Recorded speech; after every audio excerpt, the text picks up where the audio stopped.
I may be a bit stumbling because, well, I was fairly articulate before, but now I'm not so articulate as I once was. However, the war years were on as I was growing up. War began in 1939, and I was 9 years of age. I followed each decade of the years of the century and the next one.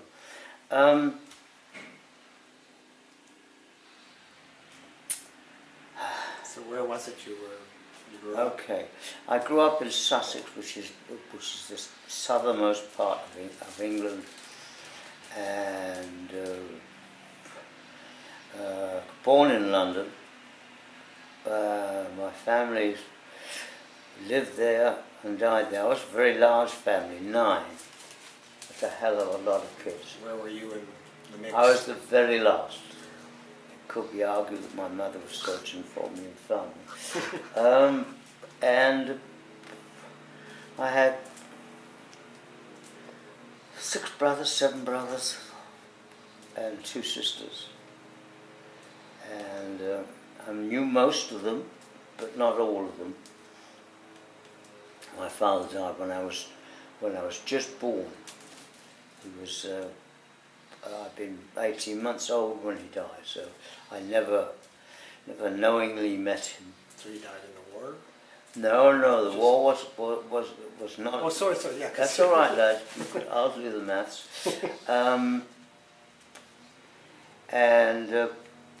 I didn't know him at all, so I had no, thoughts about. I had thoughts about him, but I have no memories or sustenance from him. And what I got, all of my upbringing and everything was due to my mother and my brothers and my sisters, and so they were responsible for me. I went to school during the war years.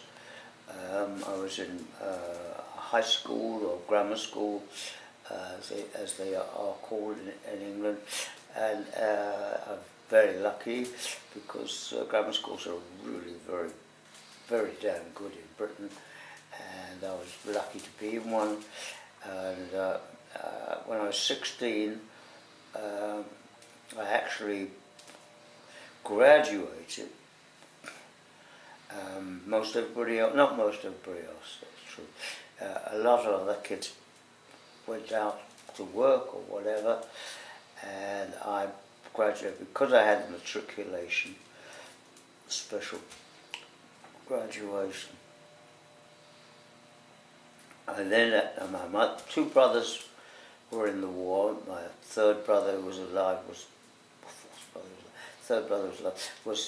in a reserve profession. He was a chemist, and chemists were very valuable during the war, so they didn't have to go and fight. My other brother Bill, who was an invalid, was a convalescent, and lived another 5 years, 6 years after the war, and died of. He died of TB. That's what he died of. But the wounds had cleared up, or so they thought, etc., etc. But anyway, it got him in the end. It got an awful lot of my family. I lost 3 brothers, 4 brothers, I think. Anyway, the war came along, and I went to art school. I was going to become, or this was the idea at least, my idea or whatever. I didn't really have much in the way of ambition or aspirations to being an artist or being anything. So I thought I'd better go in for commercial art. I got my best grades in art at high school, but not by any means entirely. I had pretty good grades. So anyway, both brothers were at war, and couldn't attend to me, but they did pay attention as much as they possibly could while they were away. I mean, they were away fighting, they weren't just away. And so I went to art school. I thought I was going to be a commercial artist. Where did you go to school? Where did you go to school? Worthing, West Sussex School of Art. And I went from there for 4 years, and then I went to Brighton College of Art for 1 year, and I had 2 degrees. I took painting and design, and did fairly well, pretty damn well in both, and got a teaching job almost immediately. Now, I say almost immediately, it was very hard. The world was made up of ex-servicemen, as we called them. They were soldiers, sailors, whatever, and they were after jobs too. And almost all of the art school that I went to was filled with them. And almost everybody was at least 7 or 8 to 10 years older than I was. And anyway, I got onto the labour market, and I was looking for a job. Best kind of job I could get was as an art teacher in a secondary school, a grammar school if possible, and that would have been, you know, would have been terrific. And blow me if I didn't get it. I got a lovely job in a grammar school in Wales. And Wales is on the west coast of Great Britain, and it was a beautiful little seaside town. It was idyllic. And I was married. I got married to my wife when I was 21, and she was 19. And so we were just 2 really young kids. And within a year, she had started her own business there, her own travel agency, the first in Aberystwyth, which was a university town, about 14,000 people. And so we were, you know, really, we were made. I had all kinds of evening classes and the grammar school to teach at. And then one night in the winter of 1956, it must have been, yes, I was sitting there reading, and not to put it on spread the sand here a bit, but I was reading Aldous Huxley's Eyeless in Gaza, I remember, and that takes place in Greece, I think. And I remember saying to her, we can't live here any longer, it's just too good to be true. You know, we're not going to do another thing. We've been there 4 years, 4.5 years. So I handed in my notice for the next day, 3 months later, or for 2 months later. And we went to live in Sicily. Now that was a beautiful, and we weren't poverty stricken, but we had enough money if things got really unbearable and we had to come back. We were safe, but not fancy, that's for sure. And I went down there and painted for 6 months. Betty got sick, not badly sick, but sick enough so that we came back for Christmas of '56, and I'd applied for jobs and done this, and suddenly half of them started to show up, and I got a job as in a teaching college in Durham in the north of England, and was there for 3 months. The teacher was going on study leave for a term, so I took her place for a term. And in the meantime, we'd applied for coming abroad, preferably Canada. have forgotten about it, come down to London once to look at Canada, and there was a queue outside about a mile long, 3 deep. So we said, well, obviously Canada doesn't need us or want us, so we'll think about somewhere else. And so we went to live in Spain. We replenished our monies by living in London and myself in Durham, and got enough money to go back to live in Spain, which is extremely cheap and very warm and brilliant. You were painting there too? You were painting there as well? Yeah, I painted in Spain. And I was sitting in Spain when I got a letter from Canada House asking me if I was still interested in coming to Canada. I said yes, I'd be back in England sometime in early summer, late spring, and I'd come up there then. I said, well, it was empty, there wasn't anybody queuing up anymore. And so by September we left England, Wales and everywhere behind us, and came by boat. Took us 8 days, I think it was. And went to Montreal, where my wife couldn't get a job there, not immediately anyway. She got a job immediately, and then we decided to go on to Toronto, and she got a job there immediately. She was a very available person, or a sought-after person. And then I applied for a teaching job in Winnipeg, at a high school there, big high school there, and I got it. And I was only there a month when I'd heard that I'd also got an interview for a job in Saskatchewan, which was a much more salubrious job, but it wasn't any more. Well, it was exciting, it was good. And so I went to Saskatchewan after 3 months and became the executive secretary of the Saskatchewan Arts Board. Now, Saskatchewan Arts Board, Saskatchewan was a very left-wing, by Canadian and North American standards, left-wing province. Tommy Douglas was the hotshot revolutionary and a lovely man. And I had an interview for the job. I then had another interview for the job.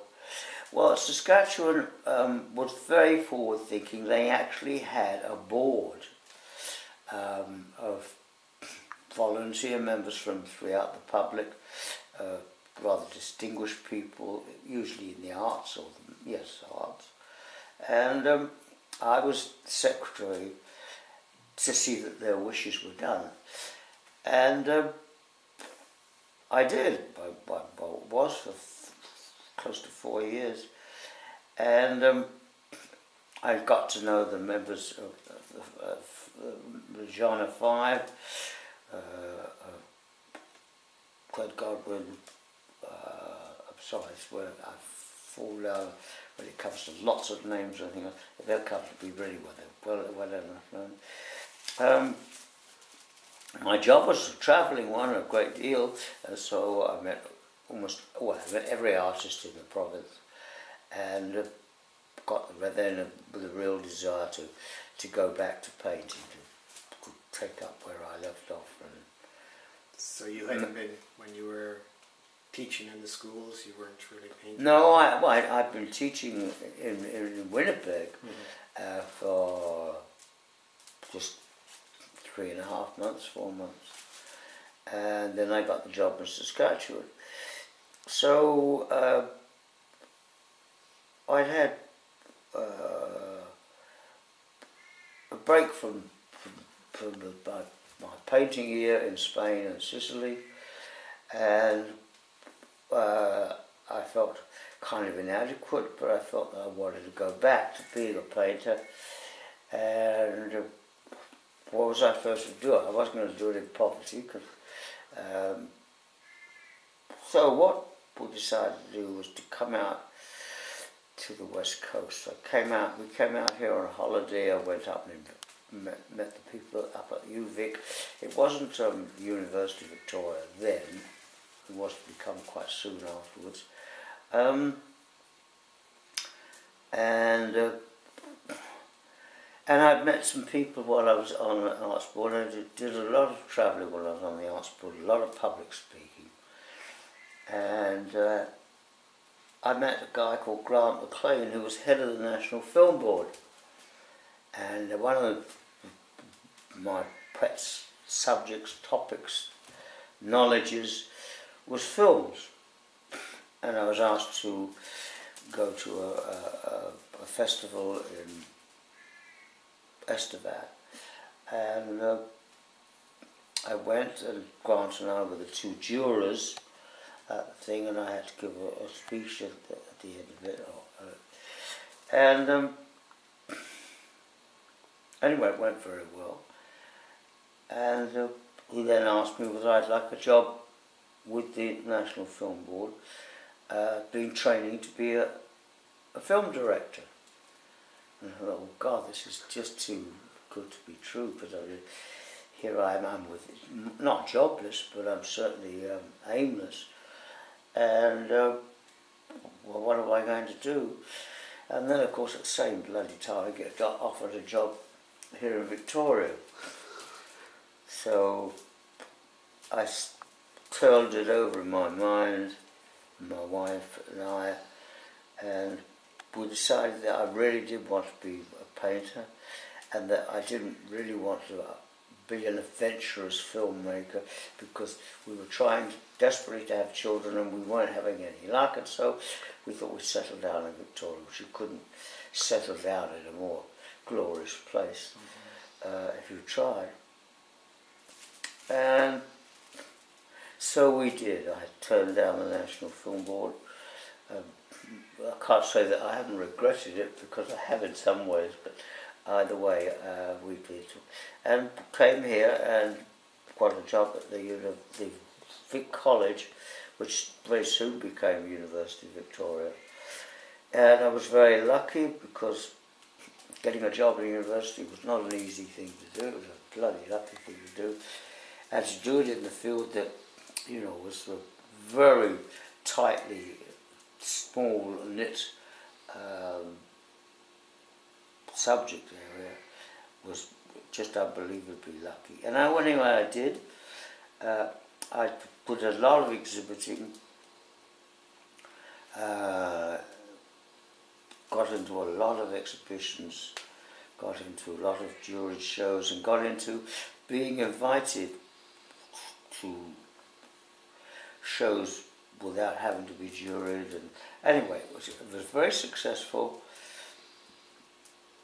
4 or 5 years, and I got a bit of a name for myself in the art world.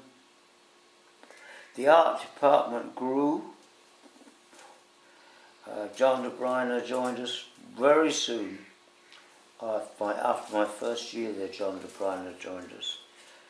And the department grew from two artists to 9 over about the next 7 or 8 years. And we had some really good artists come and work for the department, in the department. And I retired in 1999. Yes, that was it. And went to live in Spain for a while, then came back to live in Victoria, and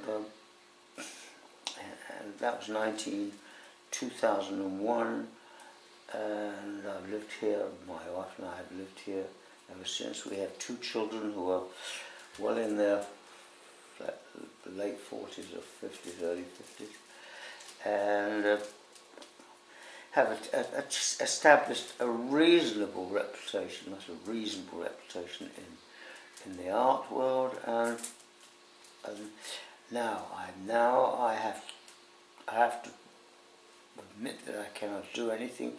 I have, well, I don't like to use the word serious, but I guess it's serious arthritis, rheumatic arthritis, and I just really can't hold things. I mean, I can hold them for a while, and then boom, they drop out of my hand. And so it was good to have an excuse not to do it. I mean, I say that not so lightly, because it's always been hard for me, painting. Very hard. You always had to push yourself? Hmm? You mean you always had to push yourself to do it? No, well, no, not so much to push myself, because it became my profession. But to make paintings, to do anything in painting, I don't know, it's difficult not to be romantic and silly about it and talk about art, you know. But it was a job, and it was a job where a lot of people were suddenly coming to vying for it. Lots of young people, lots of people with ideas and lots of excitement. And I just got this bloody sinful affliction of arthritis, and I was sort of not happy, but sort of saying, well, fuck it, if I'm going to have a crippling disease, I might as well have this, to say, well, I've finished painting. It's finished. I can't do it anymore. I just can't physically hold things anymore. So that's it, and that's, I guess, it must be 7 or 8 years since I did make anything or try to make anything. And that's a short synopsis of my life and career.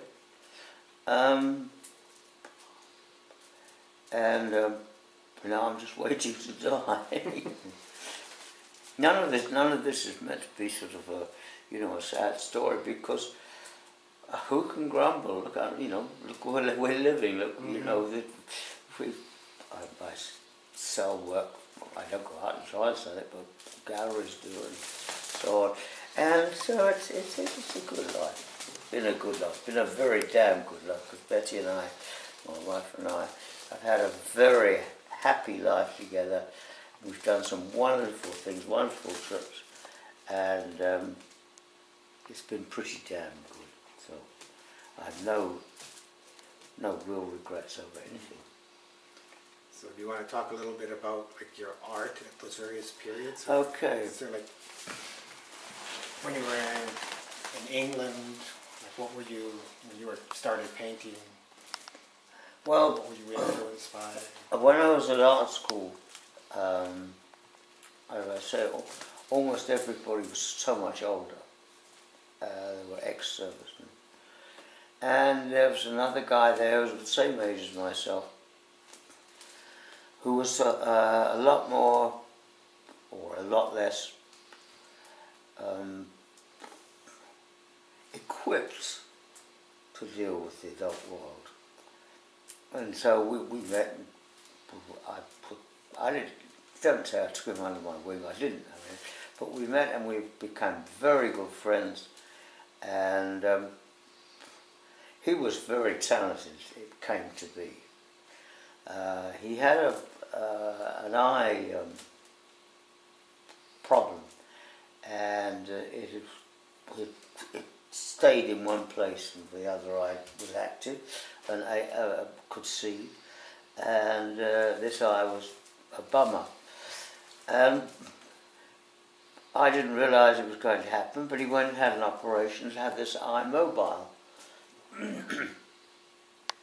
Well, he changed, just like that, overnight, and his work became bloody great, very good, and he was very, very talented, and his talent now came out.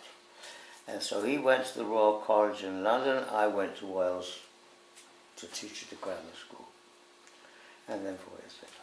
So I started well after art school, good 4 or 5 years later, and I didn't know what to do. I didn't know what. I mean, I knew what contemporary art was about, but I didn't know how, in any way, shape, or form, to try and fit into whatever. So I just started painting. Painted what I saw. Painted from landscapes, from still life, from life, etc., etc. And then we came to Canada, and once again I left off painting for another 4 or 5 years, doing administrative work, teaching. I taught in Winnipeg for 3 months or 4 months, and then I came to Victoria to paint. Well, I started here. I did start in Regina, and everybody thought most people thought quite highly of the work, which was dated, but at least it was quite well done, pretty well done. What do you mean dated? What do you mean dated? Like, well, it was. This was 1958, 59, and my work was dated back to sort of the 50s, and that's putting a nice light on it. So I came to Victoria to paint, and within a short while, because I had teaching to do, and a number of jobs, work at the university to do, but I had a lot of time to paint, and I got into it very quickly, and found interest, real interest, that took me into the nature of painting, and got my exhibitions elsewhere, etc. And so I now became a contemporary painter. That was then.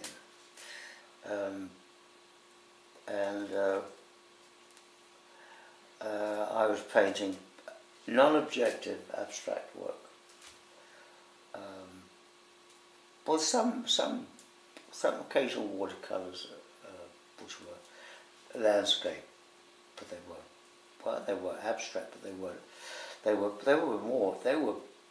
from life, and one was feeding the other,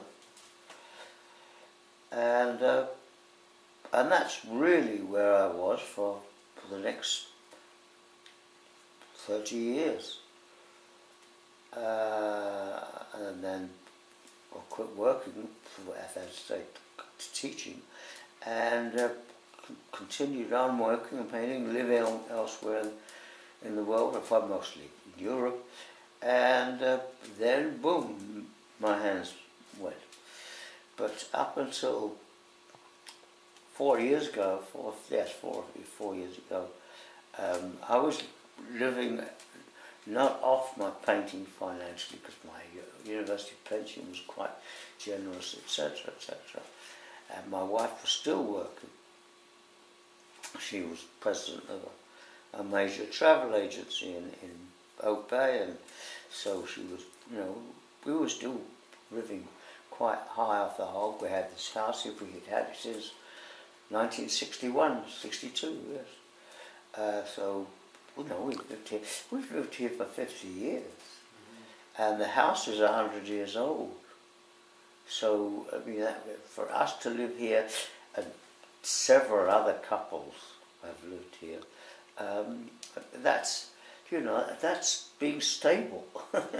we were really stable, and we loved it. I mean, we're not putting too much on it, but it's a lovely house. And there've been some hard times up at the university, some rough times up at the university, and hell, we just put up the shutters, came down here, the sun always shining through the windows, and I was painting. Who could complain?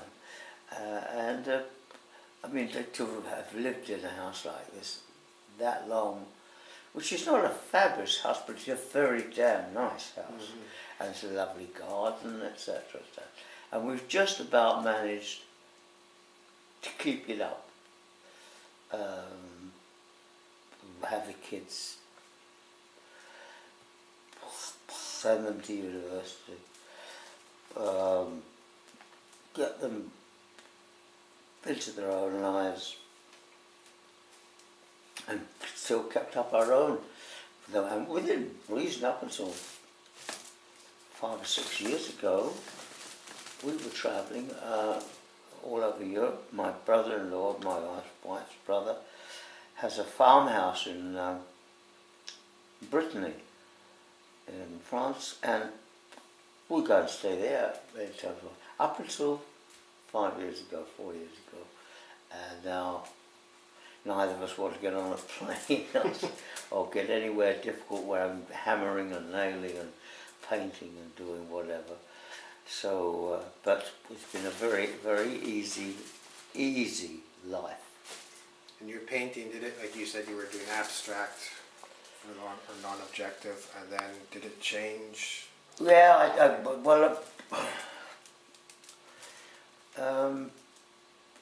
Doug Morton and a few other artists, but Tony only, were asked to go to the Carmana Valley.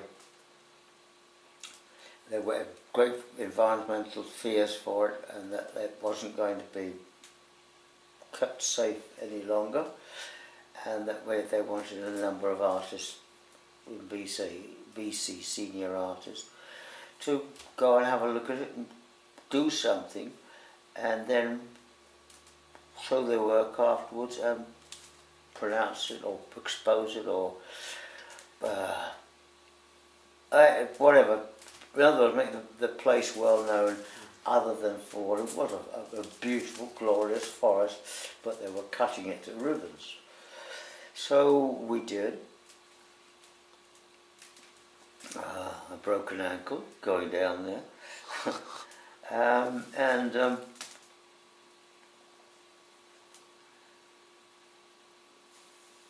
That got you back into landscape? Pardon? That got you back into landscape, into representation? Well, it got me back into painting landscape. That's I'm quite deaf here too, Brad. Yes, it took me into landscape. I mean, real landscape. I mean, I'd been living in this. Well, I say living. I certainly camping there overnight for a few days, and and I'd always been, an outdoorsy type. And so I found that I could paint nature again. I'd started there and I'd come back there. And it's not something I'm ashamed of or not proud of or whatever. It's just the way it happened. And if you want to paint or you want to make some statement about the world, and I did, and I couldn't find out what else to do because I wasn't getting the satisfaction from my abstract work. So I went back. I did the Camano for about 4 or 5 years, I guess. I loved it because it was so gloriously Spartan and sparkling there, and in other forests in BC. So that kept me going in terms of just simple subject matter. And I also did some abstract works for about every 3 or 4 years. I had a show at the gallery, the main gallery in town. It started with Colin Graham, way back then in the years up until 1970, and other directors since then, and myself have asked them if they would like to have a show, and I showed them what I was doing, etc., etc. So I've had, up until, I guess 10 or 12 years ago, major one-man shows, which have filled the gallery. So I was quite productive, prolific in that. But they were big paintings, so they took a long time to do. And, well, they were just, what it was a Ted Goblin said, I would find art easier to do than to move. You know, you make all these big paintings, and what the hell are you supposed to do? I've got a basement full of them. And, well, that's, you know, that's a problem for my kids. Did you work in series, like when you were working? Well, I found that I worked on a small scale and a big scale. I worked on a small scale when we were abroad, and I did, when we were living in France, for instance, we were living in Paris, I did two things entirely differently. One, very straightforward, very academic paintings of gardens. And Paris is, everywhere is locked up. You can't see into a garden except through metal keyholes. And I went and took the camera right up to the keyhole like that, all around the neighbourhood. And I come back with about 60 or so, I did 30 or 40 prints. Anyway, I did a garden series, French garden series, Jardin Français.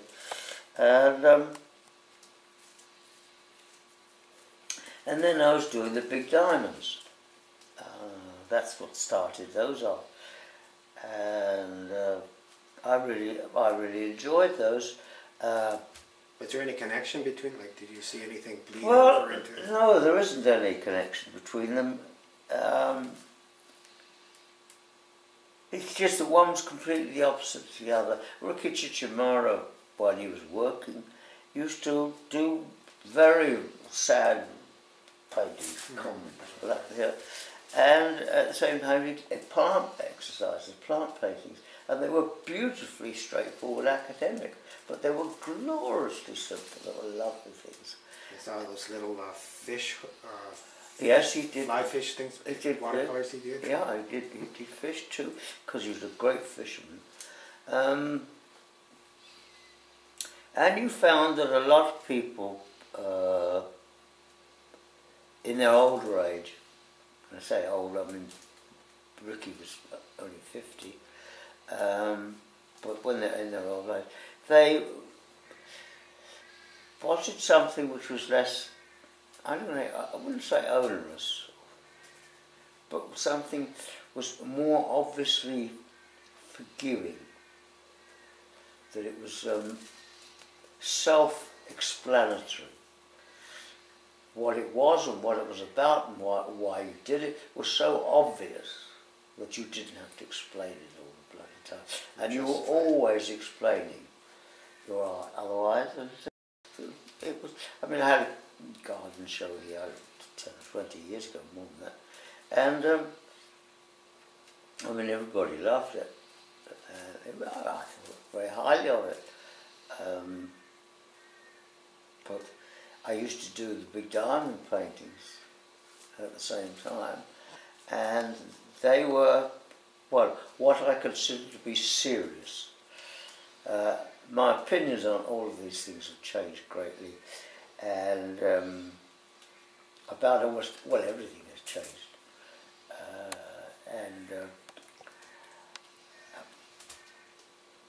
Well, I mean, it really is, it is quite forced for me to talk in a kind of leisurely manner about my art, because it sort of doesn't exist somehow. You know, it was always another part of me, a big part of me, a major part of me, but it was all a part of me. And now that it's become not a part of me, I feel quite differently about it.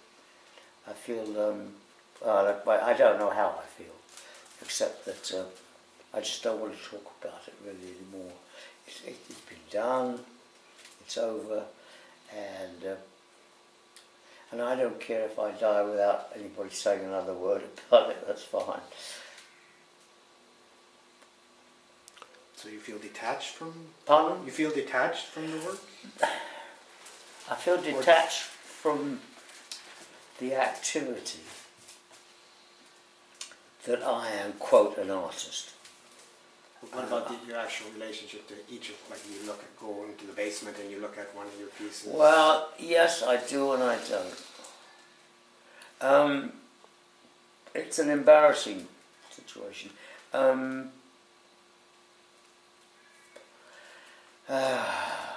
Redpath, Peter Redpath, who runs the Winchester Modern.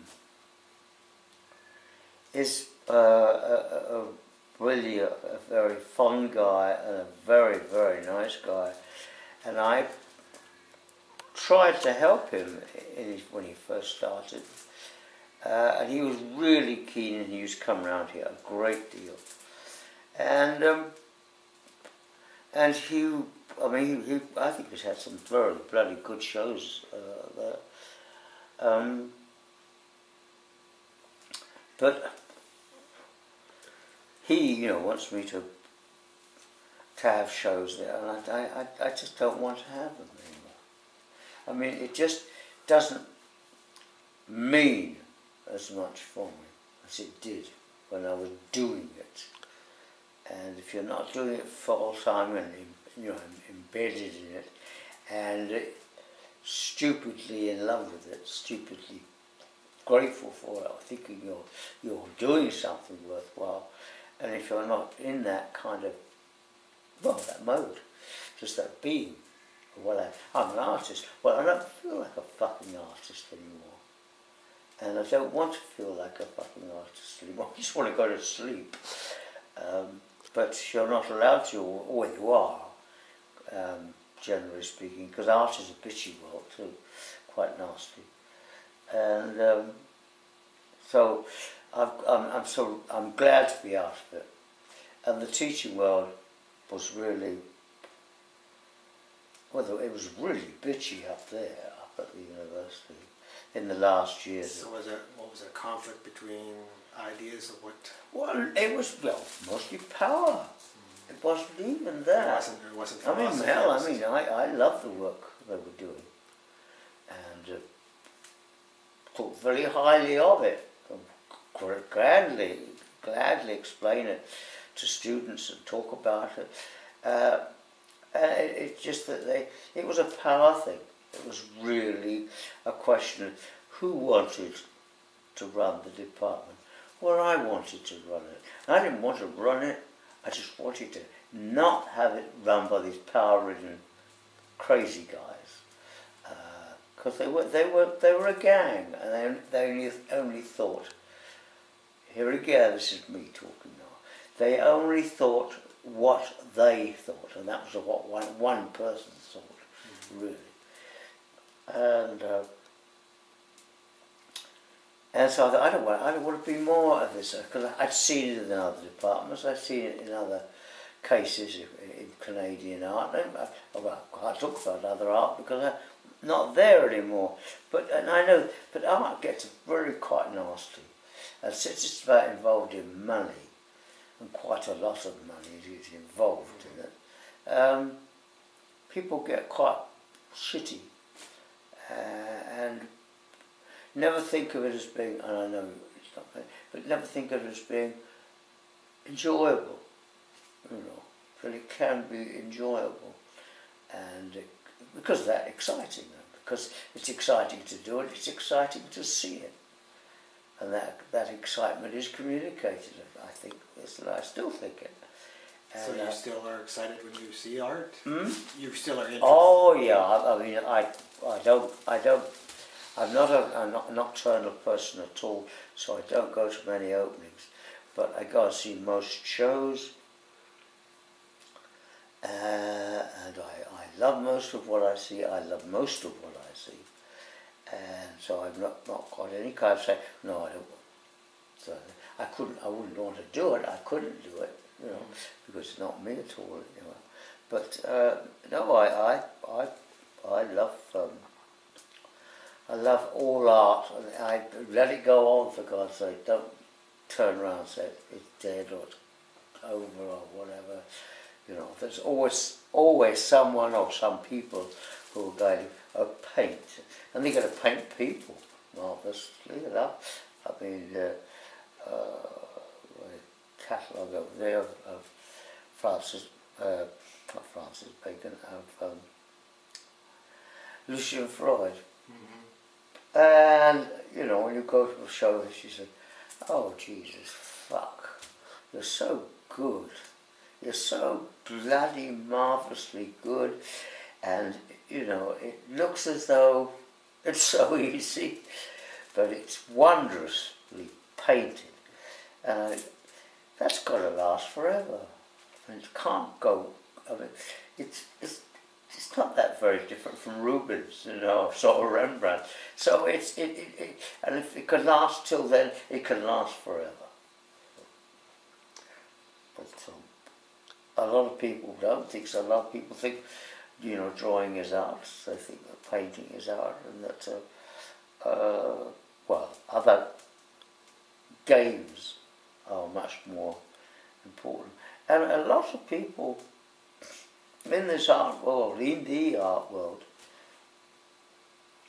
I think are, well, we're capable, the people, the human race, are capable of doing any fucking thing we want and anything we don't want. We're capable of doing that too. And we do it. We do it time and time again. We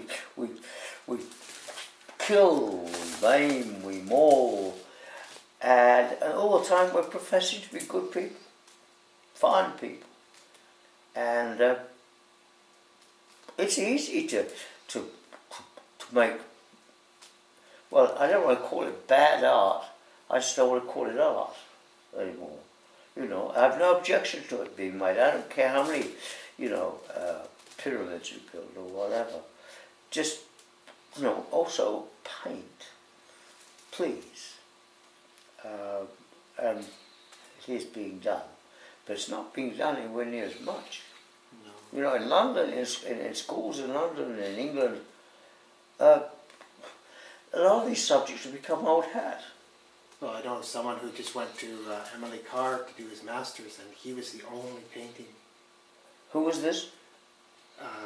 Doesn't matter. Yeah. Anyway. Now, but he went there, this was like 2 years ago, and he was the only one taking painting. Everyone else, that was passé. Exactly. And I think, you know, well, that is so sad, because it's a magic. It's a beautiful magic when it happens, and when it's done with such great intelligence and flourish, and not stupidity, but just sheer bloody beauty. And I don't see that go. I don't see it go. I don't think it will. I mean, I see it because I'm always on the internet looking, and internationally there are a lot of artists that are painting still. I mean, you have all these critics that are saying, "No, it's dead, it's passé." I don't know exactly. Well, it's nonsense. I've got a book which I keep putting down, because I keep having to keep picking it up. But, you know, art is dead, etc., etc., etc. Well, maybe it is, maybe it isn't. I don't know. I know that there are sufficient people doing it, and that's all that bloody well matters. I heard Wayne Thiebaud saying.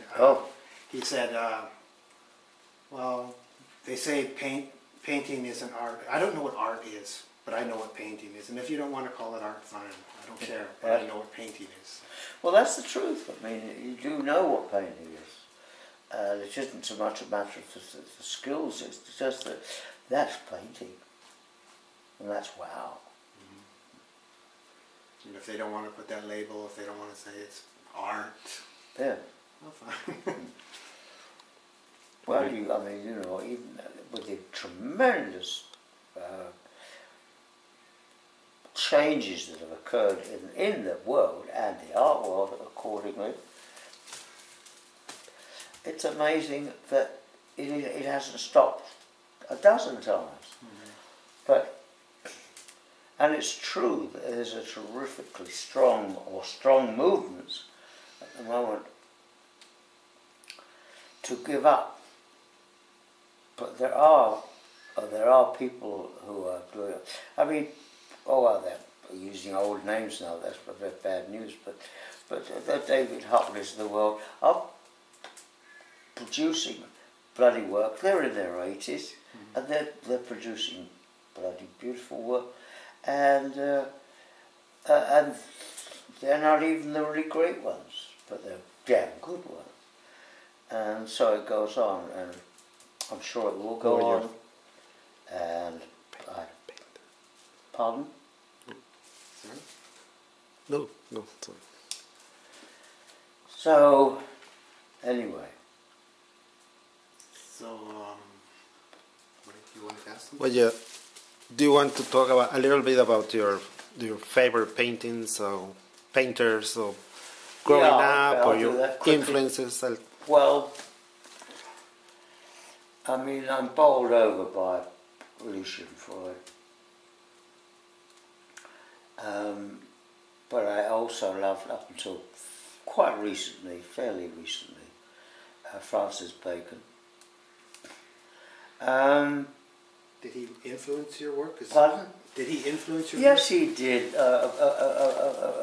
Quite a bit, actually. He had a...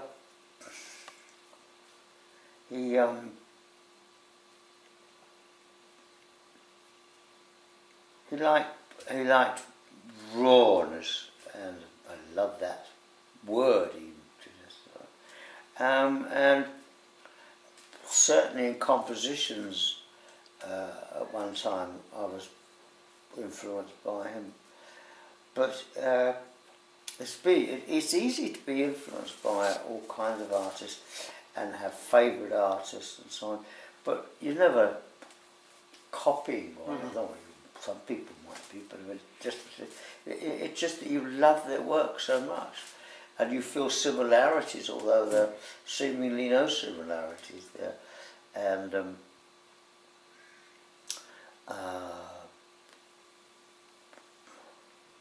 I mean, Thyssen, you remember, well, of course, Thyssen's probably out of date now by all kinds of fashion stuff.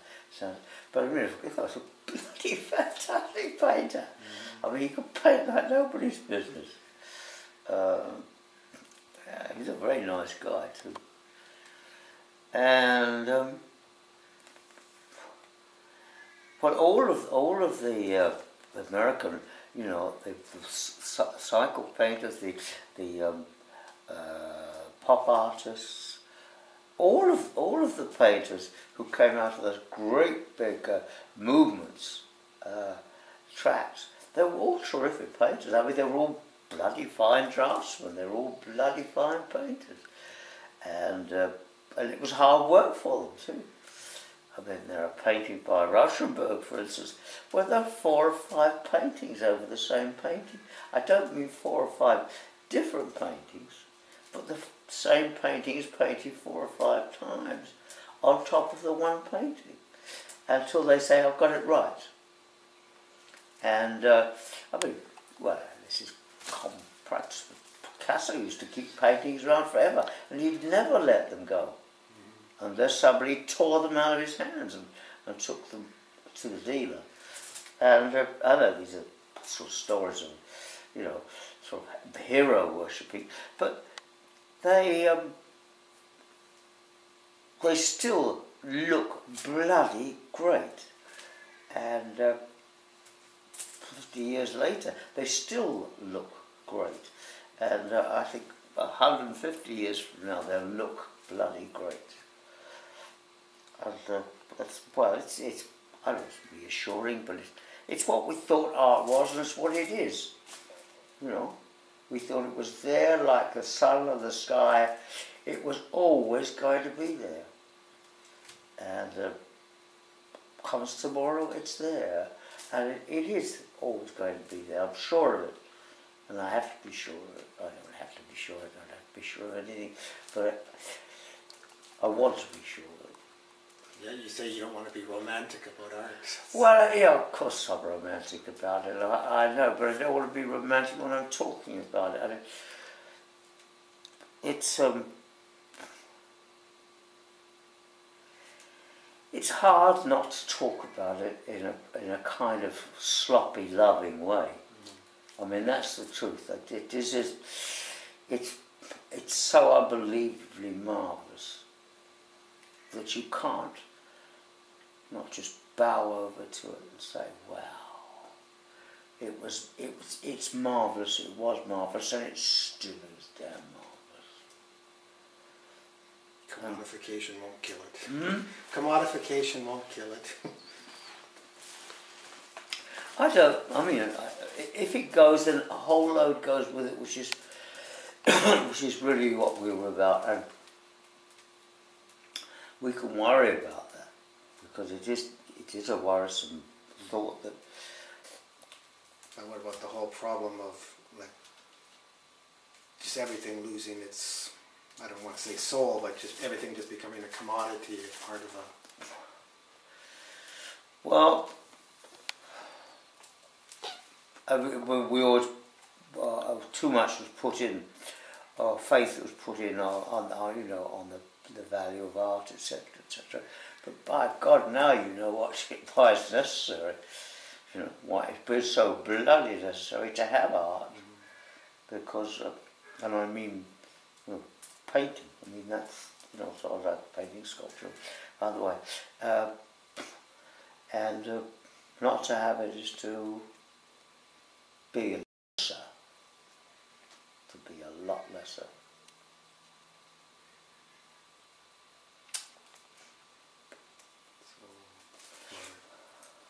So the last question is, so you say you have lots of paintings in the basement, but you say you don't want to have shows anymore. So what's going to happen with your paintings? Pardon? What is going to happen with all those paintings?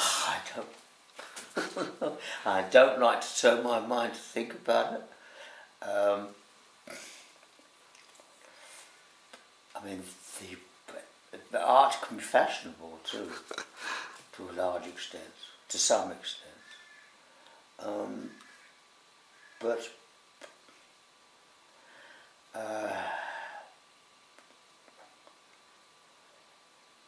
there has been so much work done that is good, really good, that I wouldn't want to be among those that are making decisions about art. Because, as Ted Gogger said, it's hard to bloody move. You know, it is hard to bloody move. And, I mean, anybody will tell you, but bloody in particular will tell you, once you start painting big, you've got problems, because what was a very good market, really, the public market, isn't there for big paintings. And whatever it is, and I do care a great deal. I care whether my work is old-fashioned or whether it's out of date or whether it's just bad. That would upset me no end, but it can well be the case. But there's a hell of a lot of it being done. I mean, there's so much so-called art being produced, and so much crap being produced, that nobody knows the difference, or most people don't know the difference. And they didn't do in the first place. They weren't supposed to, and that was great. Why should they all know? Do we all love baseball? No, I mean, I think baseball's bloody marvellous, but I don't want to watch it.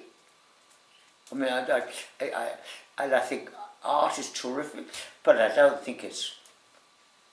I just think it's very special for me, and for a lot of people who think similarly to myself, and that it's extremely important to have, because it's it's outside of everything else. It's got a stand of its own.